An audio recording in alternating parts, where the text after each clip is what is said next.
band squat to high row. So you're gonna take a band, it should be relatively thick enough that you can hold on to it without any pain in your hand. You're gonna separate your feet inside the band. So what I'm doing is placing the outside edge of my foot in the band and then stretching it a little bit. So there's some tension between my feet that actually helps me make sure I'm lifting the arches and pushing through the outside edge of the foot, which makes sure I'm engaging those inner thigh muscles a little bit. So there is method there. And then make sure that your toes are just slightly open so you're not letting your knees drop in here. As you squat, you're gonna push the knees out in the direction of the toes, but we don't wanna go past the toes. So make sure you're sinking back into the squat as we come forward, keeping the chest proud.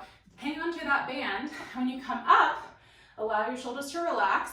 Hands are about shoulder width or hip width, and then we're gonna pull high with leading with the elbows. So with this band, it's not too close together with the hands. Some people like it like this, like with a kettlebell, and if that works for you, that's totally fine. But if it doesn't feel like it's hard enough, you may need a little more tension, so go a little wider. Or if you feel any pain in the wrists and you're coming up like this, try to give it a little more looseness. Lead with the elbows. Think about pulling the elbows up. The hands are just secondary. So it doesn't have to look exactly like this, but we do want to aim for this sort of V shape with the elbows pointing up and the hands pointing down. It might look more like this for you, but we don't want to have this because this strains your wrists and it's not engaging the muscles in the back and shoulder that we're wanting. So just to put it all together, we squat and row, keeping the chest facing forward the whole time. You can read my shirt. I don't care about your diet, Susan. We're gonna squat and row. Now from the side, I'll show you what this looks like.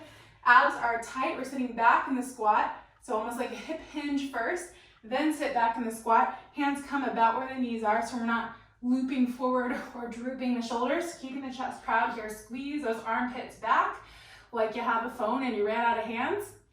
Squeeze it right there. And then we come up, lead with the elbows, exhale. Inhale down, exhale, squeeze. On the way up, we are pushing through the heels in order to shift the hips forward, squeeze the butt, then lead with the elbows. Reset. So we're thinking pushing down, squeezing forward, and lifting up. Inhale, exhale. And that is the squat to high row.